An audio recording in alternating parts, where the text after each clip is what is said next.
জাতীয় প্রেস ক্লাবে প্রফেসর এমাজউদ্দিন আহমেদের ষষ্ঠ মৃত্যুবার্ষিকী উপলক্ষে এই স্মরণসভার আয়োজন করে এমাজউদ্দিন রিসার্চ কমিটি।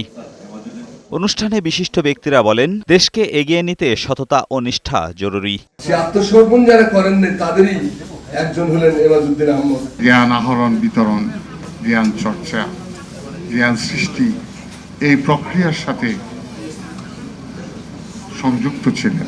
এ সময় স্থানীয় সরকার মন্ত্রী মির্জা ফখরুল ইসলাম আলমগীর বলেন, জুলাই সনদ নিয়ে রাজপথে ফয়সালার কথা বলে বিরোধ করতে চায় বিরোধী দল, কিন্তু জুলাই সনদ বাস্তবায়ন করতে সরকার প্রতিশ্রুতিবদ্ধ।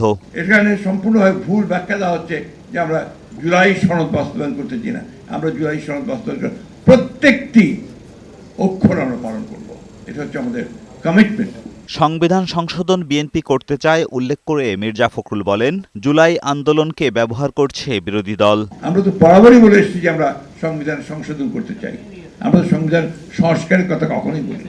সুতরাং আমাদের যেটা জনগণ আমাদেরকে যে ভোট দিয়েছে, ম্যানিফেস্টোর মধ্যে যেটা ছিল, সেই ম্যানিফেস্টোতে আমরা 2/3 মেজরিটি নিয়ে বিএনপি আজকে রাষ্ট্র পরিচালনার দায়িত্ব পেয়েছে। ওই জায়গায় কোনো রকমের কোনো আপনার বিভ্রান্তি, কোনো অবকাশ আছে বলে আমি মনে করি না। জুলাইকে ব্যবহার করে ফায়দা নেওয়া যাবে না বলেও জানান স্থানীয় সরকার মন্ত্রী। ক্ষমতায় যাওয়ার জন্য এই জুলাইকে তারা ব্যবহার করতে চায়।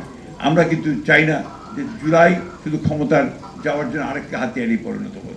এজাজুল হক মুকুল, বৈশাখী সংবাদ, ঢাকা।